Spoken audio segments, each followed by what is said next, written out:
And I'll make our introductions in just 1 second, and then we'll get started. Are you going to give us a 1-minute warning? It's a 30-second warning. Okay.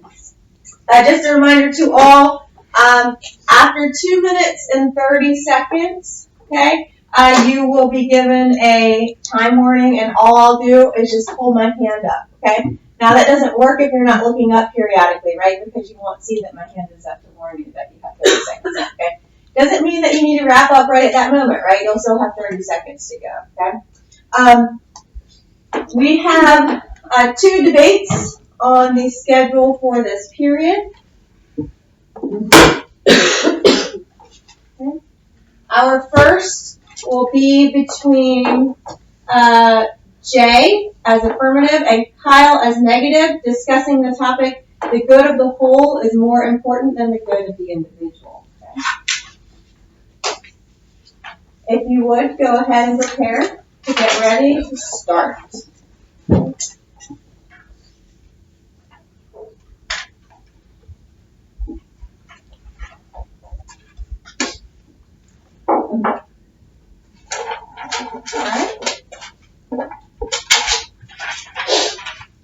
We'll begin with the opening statement from the affirmative position. Are you ready to begin? You may begin. In the words of Mahatma Gandhi, humanity is an ocean. If a few drops of the ocean are dirty, the entire ocean does not become dirty. This means that the community is not affected by the individual flaws of a few people. Therefore, I believe the good of the whole is more important than the good of the individual. I support this statement because selfish actions do not lead to progress, and not acknowledging others' needs leads to disagreements. My first argument is that selfish actions which prioritize individual benefits over group benefits are never successful. At Cary Academy's tennis teams, working together as a team is much more efficient than focusing on the skills of one person. In a single competition versus another school, our tennis teams play 9 matches, 6 singles and 3 doubles. We must win at least 5 out of 9 matches to be declared winner. Since it requires the joint efforts of at least 5 team members to win, our strategy is to make everyone better at the game rather than one individual. Another example comes from Animal Farm. Napoleon benefits from all of the work the animals are doing. He becomes very powerful, eventually leading to the starvation of the animals and the downfall of the farm. If he and the animals worked to benefit each other rather than their leader, this could have been prevented. My second argument is that being aware of everyone's needs help reach good agreements. Before the French Revolution in 18th century France, King Louis XVI and Marie Antoinette were only concerned about the welfare of themselves and their close families. The royalty and clergy represented around 2% of the population, and they were unaware of the problems faced by impoverished people, such as the peasants, who represented 98% of the population. Their ignorance led to many disagreements between the royals and the peasants, which caused the revolution in France. The public were concerned about the welfare of their entire kingdom instead of just the nobility. The peasants won the battle, leading to dissolutions of monarchies in Europe, which caused economic deflation and also spread the idea of freedom of worship. My second example is from the Y1K project. While we were negotiating prices, we were communicating with our customers to reach an agreement that suited both parties. When we thought of benefiting both the seller and the customer, we were able to sell the item and the customer was happy. However, if we only thought of our profit, neither of us could have benefited.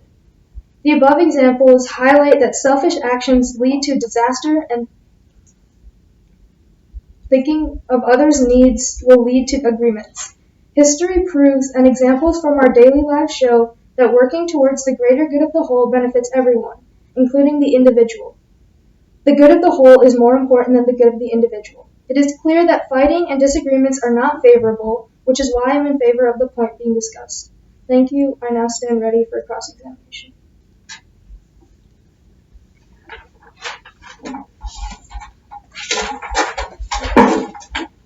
Are you ready to begin cross-examination?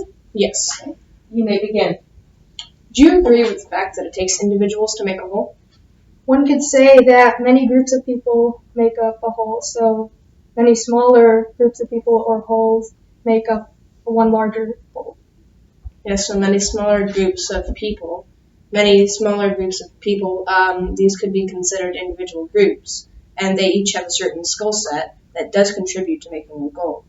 But that means that in contributing to this, the individual can actually have certain qualities that could help the whole do better in some of those standpoints. So you're saying that the individual can benefit the whole, and that helps everyone, right? Yes, the individual can benefit the whole. But, yes. Moving on. So, as you said before, on a tennis team, you want to focus on the whole, right? And each individual to make them better. So, and not just one individual. I do agree with that, but each individual on the team, you need to focus on them to make them stronger so that the whole team is stronger, like you were saying. It's not like the coach could have personal sessions with everyone. We have to work together as a team to help everyone become better at one time so that we're not relying on one best player to win us the matches. So in the matches, like you said, you need to win 5 matches, right? Yes. So some of these 5 matches, are they each played by different people? Yeah, different people or different groups of people. So these different people, all of them, you need to, could you focus on some of them that are already good and make them even better so that they could definitely earn points? We'll now hear the opening statement for the negative position. Are you ready to begin? Yes. Okay. You may begin. There are quite a few questions in life, and one of them that we will discuss today is the importance of the whole more important than the individual? My answer is no. The importance of the individual is far more important than the whole. You need to have an individual to make a whole. You need to focus on each individual and make them better so that the whole is better in the long run. The highest in command should get the reward. The first and most imperative contention is that of the highest in command should get the reward because they had the first idea. The scientific revolution is a great example of how the highest in command should get the reward. The inventors and innovators such as Thomas Edison, Nikola Tesla, and many others should get the credit because they were the ones that had the idea first. Animal Farm is just another allegorical example of this idea. The pigs, who ran the farm and came up with all the great ideas to run the farm, finally got what they deserved and got to get apples and milk in their mash, and also power. This shows that, in this case, it was right to care more about the individual than the whole, because they were the ones that deserved it. My second contention is that each individual is needed to create the whole. In a team sport such as track and field, each person gets their own time or length or height. Each person needs to improve themselves to be able to get the team to victory. In this case, even though it is a team sport, we need to improve the individual so that they can get better and earn more points. My third and final contention is that most communist countries have failed. These communist countries have focused on the whole instead of the individual. So, for example, the USSR, the Union of Soviet Socialistic Republics, failed within a 70-year period. This was one of the largest communist states, and it was full of chaos for most of its entirety. Think about all the smaller communist states. 41 current countries that were formerly communist are now free republics. This can be compared to the current 5 communist nations: China, Cuba, Laos, North Korea, and Vietnam. In conclusion, there are many examples of how putting the good of the individual is more important than the good of the whole. As esteemed primatologist Jane Goodall once so thoughtfully put it, every individual matters. Every individual has a role to play. Every individual makes a difference.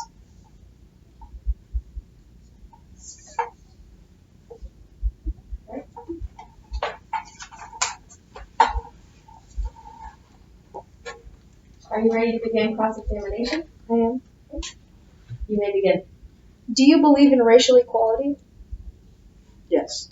Do you think that the work of Martin Luther King Jr. is relevant today? Yes. Just to clarify, do you agree that he argued for racial equality? Yes. Do you think that his actions were beneficial to all of America today? Yes. So then, if you believe in racial equality and you believe in Dr. King Jr.'s ideas, you agree with the basic principles which state that the good of the community is better than the good of the individual, since his actions help the whole of America. Moving on. Oh, not necessarily.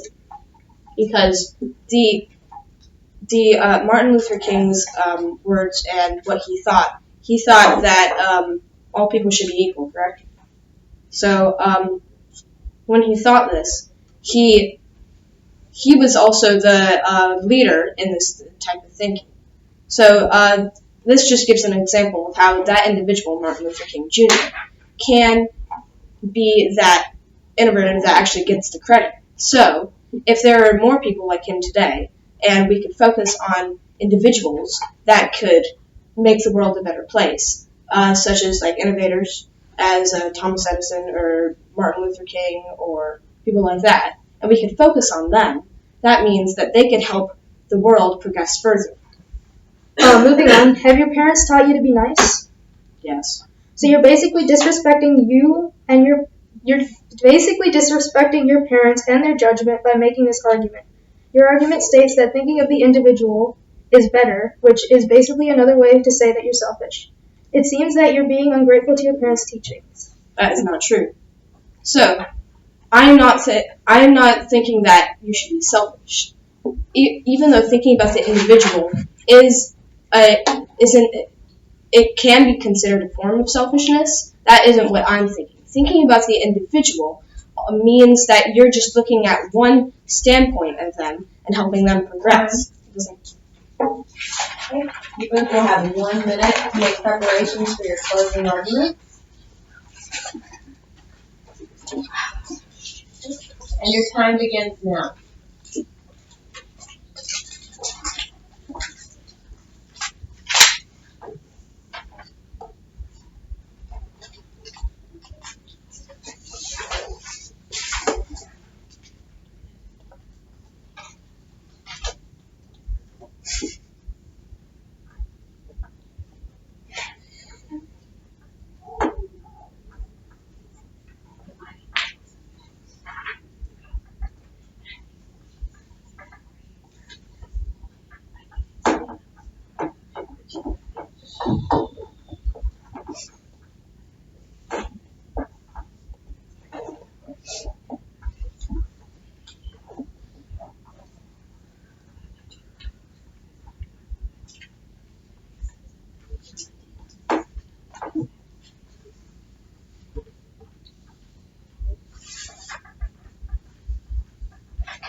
Time.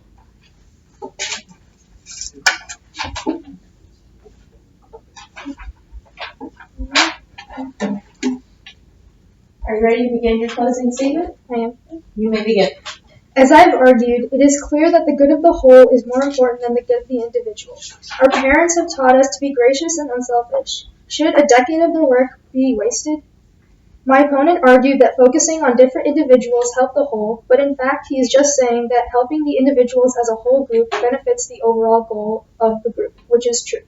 As the novelist Günter Grass once said, "I'm always astonished by a forest. It makes me realize that the fantasy of nature is much larger than my own fantasy. I still have things to learn."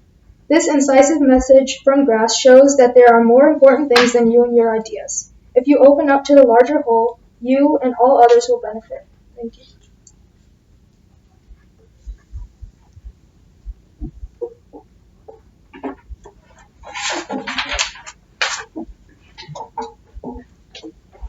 Are you ready to begin? Yes. You may begin. The question that we pondered today was, is the importance of the whole greater than the importance of the individual? I still stand in the same spot as stood at the beginning of this debate. My answer to this question was no and still is no. The importance of the whole is not greater than the importance of the individual. I might even stand more strongly with this opinion, as my opponent has admitted that individual team members are needed to help a team win. He also thought that people such as MLK led an important path in this world to innovate. As I have said before, there is no whole without the individual. The focus needs to be on improving the individual so that the whole can improve. As Jane Goodall so thoughtfully once said, every individual matters. Every individual has a role to play. Every individual makes a difference.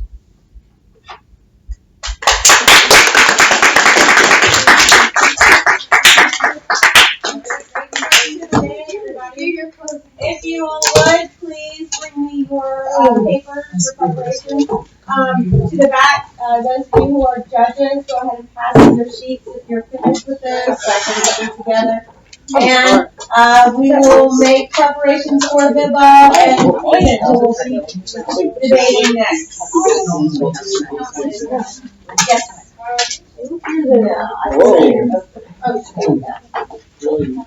Thank you, sir.